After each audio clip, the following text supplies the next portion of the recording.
Mangalapuram area committee secretary party വിട്ട് BJPയിൽ ചേർന്നു. അദ്ദേഹത്തിൻ്റെ മകനും മകളുമൊക്കെ അവർ പ്രവർത്തിച്ചിരുന്ന ഘടകങ്ങളിൽ നിന്ന് മാറി BJPയിലേക്ക് പോയി.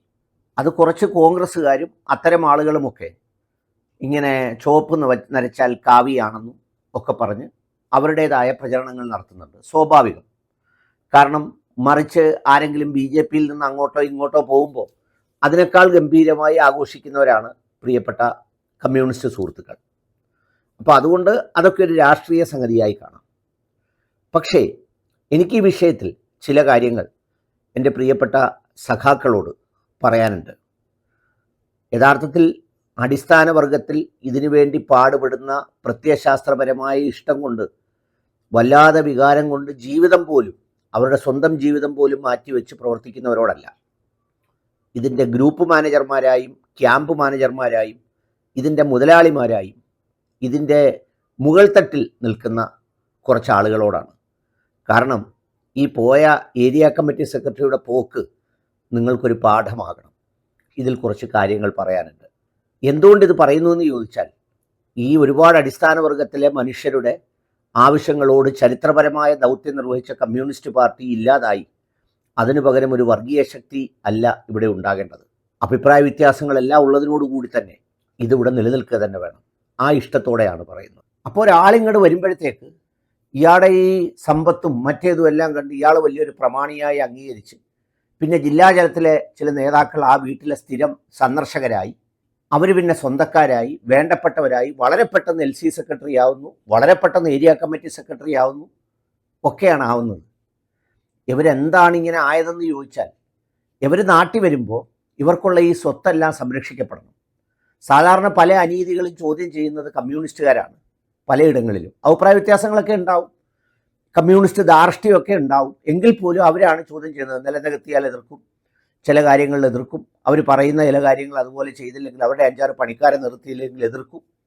ഇത്തരം കാര്യങ്ങൾ എതിർക്കുമ്പോൾ ആ എതിർക്കുന്നവരുടെ ഭാഗമായങ്ങ് മാറിയാൽ ഇവർക്കൊരു കമ്മ്യൂണിസ്റ്റ് ബൂർഷ്വാസികളായി ജീവിക്കാം.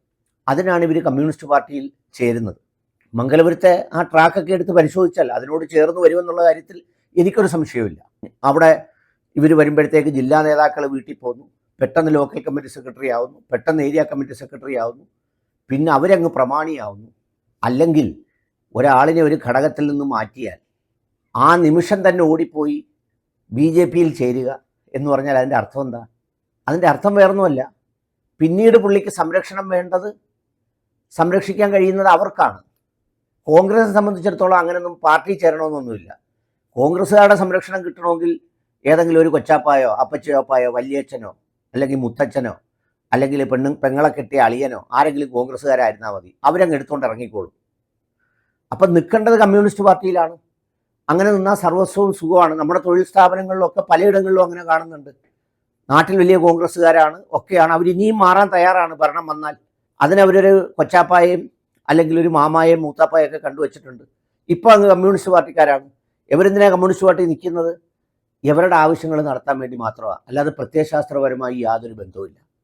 ഇവിടെ ഇതിൻ്റെ ഭാരവാഹികളാക്കുന്നവർ, ഇപ്പോൾ സമ്മേളനം നടന്നുകൊണ്ടിരിക്കുകയാണല്ലോ, ഭാരവാഹികളാക്കുന്നവരോട് പറയുകയാണ്, നിങ്ങൾ ഇച്ചിരി പളവളപ്പും തുകയും വീടും സമ്പത്തും ഒക്കെ കുറവാണെങ്കിലും അടിസ്ഥാനപരമായി പ്രത്യയശാസ്ത്രത്തോട് കൂറുള്ളവനെ ആവണം ഉത്തരവാദിത്തപ്പെട്ട ചുമതലകൾ നൽകാൻ. ഇപ്പോൾ ഈ പറഞ്ഞ സംഭവത്തിലൊക്കെ ഇപ്പോഴല്ല മധുവിനെ വിലയിരുത്തേണ്ടത്.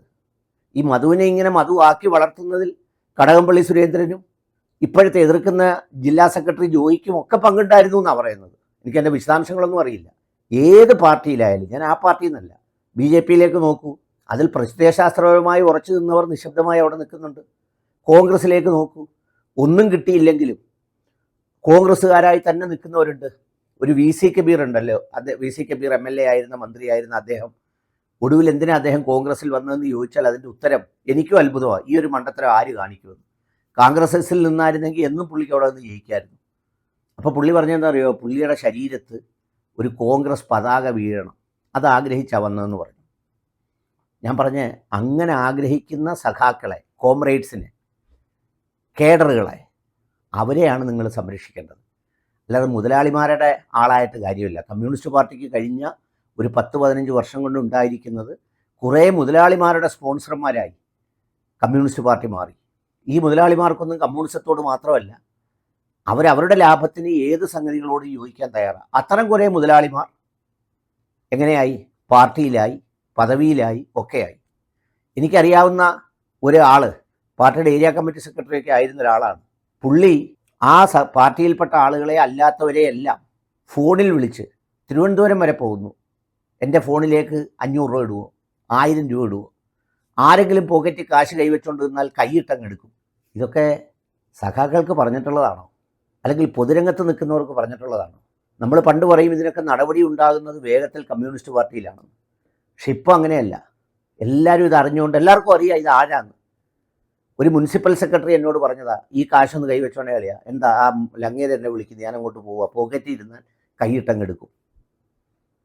ഇതൊക്കെയാണോ അതിൻ്റെ ക്വാളിറ്റി? അതുകൊണ്ട് അടിസ്ഥാന കേഡർമാരെ വളർത്തിയെടുക്കുക. ഈ പാർട്ടി നശിക്കാൻ പാടില്ല. അതുകൊണ്ടാണ് പറയുന്നത്. അതുകൊണ്ട് ഇനിയെങ്കിലും ഈ പാർട്ടിയിലെ ഭാരവാഹികളെ നിശ്ചയിക്കുമ്പോൾ കുറച്ച് മുതലും വകയും കുടവയറും പ്രതാപവും ഒക്കെ ആയിട്ട് എവിടെയെങ്കിലുമൊക്കെ പോയി കുറേ കാശൊപ്പിച്ചുകൊണ്ട് വന്നവന് അവൻ്റെ മുതലും വകയെ സംരക്ഷിക്കാൻ വേണ്ടി അവൻ്റെ കൂടെ കൂടരുത്. അതിന് കുറേ നേതാക്കളും ചെന്ന് അവൻ്റെ പങ്കാളിയായി കുറച്ച് അവരുടെ ഇൻവെസ്റ്റ്മെൻറ്റ് കൂടെ കൊടുത്ത് അവൻ്റെ കൂടെ കൂടി ഉപജീവന മാർഗം നടത്താമെന്ന് പറയുന്നവന് ഈ പ്രത്യയശാസ്ത്രത്തിൽ തുടരുത്. വേറൊരു കാര്യമുണ്ട്, കോൺഗ്രസ്സൊക്കെ ഇങ്ങനെ ഗ്രൂപ്പിലടിച്ച് തമ്മിലടിച്ചങ്ങ് നിലനിന്നോളും, ചത്താലോടുന്ന് ജീവൻ വെച്ച് വരും.